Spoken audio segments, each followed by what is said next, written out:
नगर के जंगल में टुनटुनी नाम की एक चिड़िया रहा करती थी।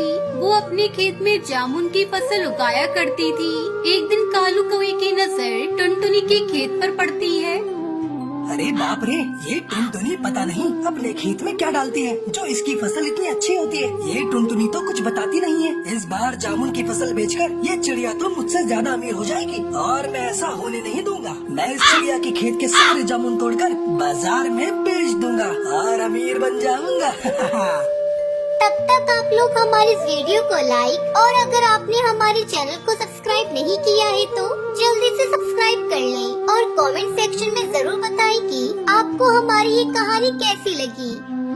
इतना कहकर कालू कौवा वहाँ से चला जाता है। फिर टुनटुनी चिड़िया अपने खेत में पानी देने पहुँचती है।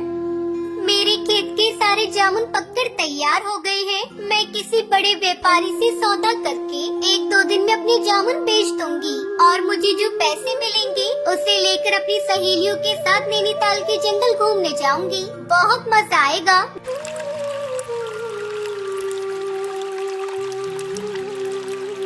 मैंने पूरे खेत में पानी डाल दिया है। अब मैं घर चलती हूँ, कल फिर से आऊंगी। टुनटुनी चिड़िया खुशी खुशी अपने घर चली जाती है। उसी रात कालू कौवा टुनटुनी चिड़िया के सारे जामुन की फसल चुरा लेता है और अगली सुबह उसे बेचने के लिए दूसरे जंगल चला जाता है। जब टुनटुनी अपने खेत पर आती है तो देखती है कि उसके सारे जामुन गायब होते हैं। टुनटुनी रोने लग जाती है। हे भगवान, ये क्या हो गया? मेरे सारे जामुन कहाँ गए? इस कमबख्त ने मेरे जामुनों को चुरा लिया। अब मैं क्या बेचूंगी? मैं तो भूखी मर जाऊंगी। तभी टुनटुनी चिड़िया को कालू कौवे का पंख गिरा दिखाई देता है। अच्छा, तो ये काम कालू कौवे का है। मैं उस कालू कौवे को छोड़ूंगी नहीं। टुनटुनी चिड़िया उड़ती हुई कालू कौवे के पास जाती है और उससे कहती है, अरे ओ कालू, बाहर निकल। तूने मेरे जामुन चुराने की हिम्मत कैसे की? सीधे तरीके से मेरे जामुन वापस कर दे, नहीं तो उन जामुन के पैसे मुझे दे। कौन से जामुन? किस जामुन की बात कर रही है तू? मैंने सारे जामुन बेच दिए हैं। अब कुछ नहीं है मेरे पास और चली जा यहाँ से, नहीं तो मैं धक्के देकर तुझे बाहर फिकवा दूंगा। तूने मुझ गरीब के पेट पर लात मारी है। भगवान तुझे कभी माफ नहीं करेगा। टुनटुनी बहुत दुखी होती है और बहुत रोती है। उसे रोता हुआ देखकर बंटी कबूतर उसके पास आता है। बंटी कबूतर टुनटुनी चिड़िया के पिता का दोस्त होता है। क्या हुआ टुनटुनी, तुम क्यों रो रही हो? उस कालू कौवे ने मेरे सारे जामुन चुरा लिए। अब मैं क्या करूं? साहूकार का कर्ज भी चुकाना है, नहीं तो वो मेरे खेत पर कब्जा कर लेगा और मैं भूखी मर जाऊंगी। कुछ समझ में नहीं आ रहा है, मैं क्या करूं? टुनटुनी, तुम परेशान मत हो, मैं तुम्हारी समस्या का समाधान जरूर करूंगा। आखिर तुम मेरी जिगरी दोस्त की बेटी हो। तुम यहीं रुकना, मैं अभी आया। इतना कहकर बंटी कबूतर वहाँ से चला जाता है और थोड़ी देर बाद एक पानी का लोटा लेकर आता है। ये लो टुनटुनी, इसमें जादुई जल है और ये कुछ टमाटर के बीज हैं। तुम इसे अपने खेत में बिखेर देना और ये जादुई जल इसके ऊपर डाल देना। इससे तुम्हारे टमाटर को कोई नहीं छू पाएगा। लेकिन बंटी अंकल, टमाटर बाजार में बहुत दाम के चल रहे हैं। इसी वजह से कोई पक्षी टमाटरों को खरीद भी नहीं रहा। अरे टुनटुनी, मैं इसी कारण से ही तुम्हारे लिए ये जादुई बीज लेकर आया हूँ। जब तुम्हारे खेत में टमाटर आ जाए तो इन्हें तुम सस्ते दाम पर बेचना और जंगल के गरीब पक्षी सस्ते टमाटर खरीदकर बहुत खुश हो जाएंगे। फिर तुम्हारी बिक्री भी अच्छी हो जाएगी। आपका बहुत बहुत शुक्रिया जो मुझे अनाथ चिड़िया की इतनी मदद की। टुनटुनी चिड़िया टमाटर के बीज को अपने खेत में बिखेर देती है और उस जल को थोड़ा थोड़ा छिड़क देती है। देखते ही देखते टमाटर के पेड़ पर ढेर सारे टमाटर लग जाते हैं। ये सब देखकर टुनटुनी चिड़िया बहुत खुश होती है और बंटी कबूतर के घर जाकर उससे कहती है, आपने मुझे मरने से बचा लिया। आपका बहुत बहुत धन्यवाद बंटी अंकल। अब टुनटुनी चिड़िया हर दिन टमाटर तोड़ती और बाजार में बेच देती। अरे टुनटुनी चिड़िया, तुम्हारे टमाटर तो बहुत अच्छे और सस्ते हैं। आजकल टमाटर के दाम तो बहुत बढ़ गए हैं, लेकिन तुमने तो हम गरीब पक्षियों की मदद कर दी। अब रोज तुमसे टमाटर खरीदकर टमाटर की चटनी बनाकर खाऊंगी। धीरे धीरे टुनटुनी चिड़िया टमाटर बेचकर अमीर बन जाती है। कालू ये सब देखकर जल भुन जाता है और एक बार फिर से चोरी करने की सोचता है, लेकिन जैसे ही वो टमाटर को हाथ लगाता है उसे करंट का एक झटका लगता है। अरे बाप रे, इस चिड़िया ने तो टमाटर के पेड़ पर करंट लगा रखा है। कालू कौवा वहाँ से भाग जाता है और फिर टुनटुनी चिड़िया टमाटर की खेती करके खुशी खुशी रहने लगती है। ये कहानी हिमालय के घने जंगल की है। वहाँ एक बिल्लू बिल्ला रहता था जिसे अपनी ताकत और अपनी फुर्ती पर बड़ा ही घमंड था।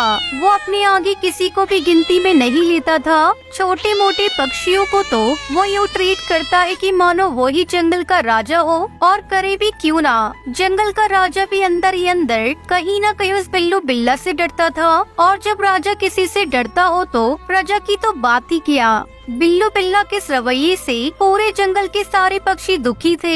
कई पक्षी उसे समझाने की कोशिश भी करते, पर वो कभी भी किसी की सुनता नहीं था। यहाँ तक कि उसकी बचपन की दोस्त टुनटुनी चिड़िया भी उसे समझाने की कोशिश करती है। यार बिल्लू, देख यार, स्कूल के दिनों की बात और थी। अब मुझे बिल्लू नहीं, बिल्लू बिल्ला कहा कर। और पूरे जंगल में ना अपनी इज्जत है, इज्जत। इज्जत नहीं, सभी डरते हैं तुझसे। मेरी बात मान, अब ये लड़ना झगड़ना छोड़ दे, इसमें कुछ नहीं रखा है। तेरी तरह मैं डरपोक नहीं हूँ, शर्म आनी चाहिए तुझे। मेरी दोस्त होकर भी मेरी तरह ठाठ से नहीं रहती, डरपोक कहीं की। तब तक आप लोग कमेंट में बताएं 90 + 90 कितने होते हैं। ये डर नहीं है यार, रिस्पेक्ट है, सामने वाले के प्रति आदर है। आदर नहीं, ये अपने डर को छुपाने का बहाना है। अरे यार, तू मेरी बात समझने की कोशिश कर। नहीं समझना है मुझे, और आगे से समझाना भी मत, वरना तेरी और मेरी दोस्ती खत्म। बिल्लू बिल्ला पर किसी की भी समझाने का कोई भी असर नहीं होता था। यहाँ तक कि अपने घमंड में उसने अपनी बचपन की दोस्त टुनटुनी चिड़िया से भी लड़कर दोस्ती तोड़ दी थी। वो अपने को समझाने वाले और सलाह देने वाले को पसंद नहीं करता था। उसे तो सिर्फ उसे सलाम करने वाले पसंद थे। जो भी रास्ते में मिलता उससे सलाम करता, जो उससे सलाम नहीं करता उससे वो जबरदस्ती सलाम करवाता। क्यों बे, सलाम मारने के लिए तेरे हाथ टूट गए हैं क्या? हाँ वो क्या, सलाम मार, और हर बार सलाम मारना, वरना तेरे आगे का दाया और पीछे का बाया पैर तोड़कर ना खा जाऊंगा। ना चल पाएगा ना घिसट पाएगा। माफ कर दो बिल्लू भाई, माफ कर दो। सलाम मार, सलाम।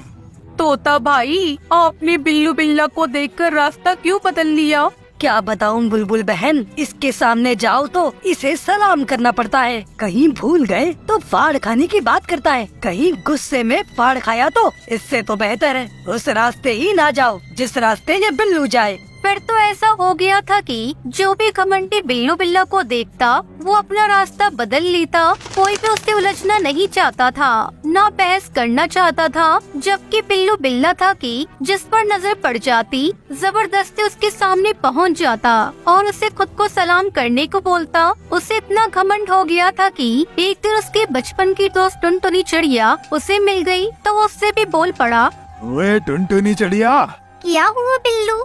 माना कि तू मेरी बचपन की दोस्त है, पर ये मत बोल कि इस जंगल में जिसे भी रहना है, जिसे भी मेरे सामने से गुजरना है, मुझे सलाम मारे बगैर नहीं गुजर सकता। और किसी ने नहीं मारा तो वो जान से मारा जाएगा। चल सलाम मार मुझे। अरे मैं तो तुम्हारी बचपन की दोस्त हूँ। दोस्ती अपनी जगह और पोजीशन अपनी जगह। सलाम मार, सलाम। बिल्लू बिल्ला की बचपन की दोस्त टुनटुनी चिड़िया को उसका ये रवैया बिल्कुल भी पसंद नहीं आया था, मगर वो उसे कैसे समझाए। वो था कि अपने घमंड की आगे किसी को सुनने को ही तैयार नहीं था। ये सिलसिला काफी दिनों तक चलता रहा। ऐसे में एक दिन बिल्लू बिल्ला को बांस का बच्चा रास्ते में मिल गया। बांस के बच्चे, सलाम मार मुझे। क्यों भाई? तुझे तेरे माँ बाप या जंगल के किसी ने बताया नहीं? मैं बिल्लू राजा हूँ, बिल्लू राजा। मेरे मम्मी पापा भी मुझे राजा कहते हैं, तुम मुझे सलाम मारो। सारा जंगल मुझे सलाम मारता है और मैं तुझे सलाम मारूं? हाँ? घमंडी बिल्लू बिल्ला को गुस्सा आ गया और उसने अपने खतरनाक दांत बांस के बच्चे में गड़ा दिए।